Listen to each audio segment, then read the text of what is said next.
Il faut se rendre dans le grenier pour découvrir le trésor.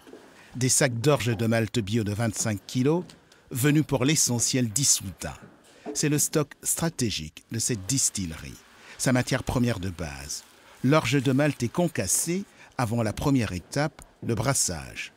Dans cette cuve de 1000 litres, l'équivalent de 350 kg de malt d'orge. Nous, on brasse ce qu'on appelle par infusion, c'est-à-dire que dans cette cuve-là, on amène et la matière première, qui est le malt d'orge, et l'eau chaude pour transformer l'amidon de l'orge en sucre, qui ensuite vont être transformés en alcool. Donc on est parti de ce mou sucré qui fait suite au brassage, et là on va le faire fermenter avec des levures pour avoir une solution alcoolisée. Salut Mathieu! Il faut compter 24 heures entre le passage de la cuve de brassage à la cuve de fermentation.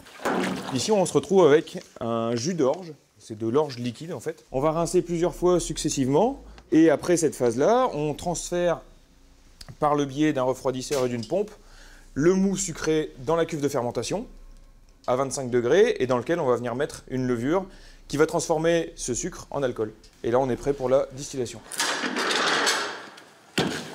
La distillation est une phase essentielle et délicate, à partir d'un alambic, un modèle de 1930, antédiluvien. L'éthanol va monter ici dans les tubulures et va être ensuite refroidi dans cette partie-là, qui est le condensateur, pour ressortir ici sous forme de condensat. On est parti de 8 degrés d'alcool et on arrive à 25 degrés d'alcool dans une première passe et on refait une seconde passe le jour d'après pour arriver à 65 degrés d'alcool. C'est ça qui va être stocké dans les barriques. Dans une cave du XVIIe siècle, à l'abri de la lumière et à température constante, le breuvage vieillit doucettement dans de vieilles barriques écossaises.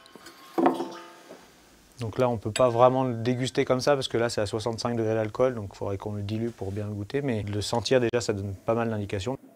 Qu'est-ce que ça évoque pour vous? Là, on est sur des notes vraiment fruitées qui viennent du distillat original, qui sont des notes de pommes et de poire. Et on sent le côté un peu vanillé qu'amène le fût de Bourbon. Donc ce whisky-là passera probablement 6 mois à la fin de sa maturation dans un autre fût qui sera probablement un fût de vin français. Ce qui fera la particularité de son vieillissement.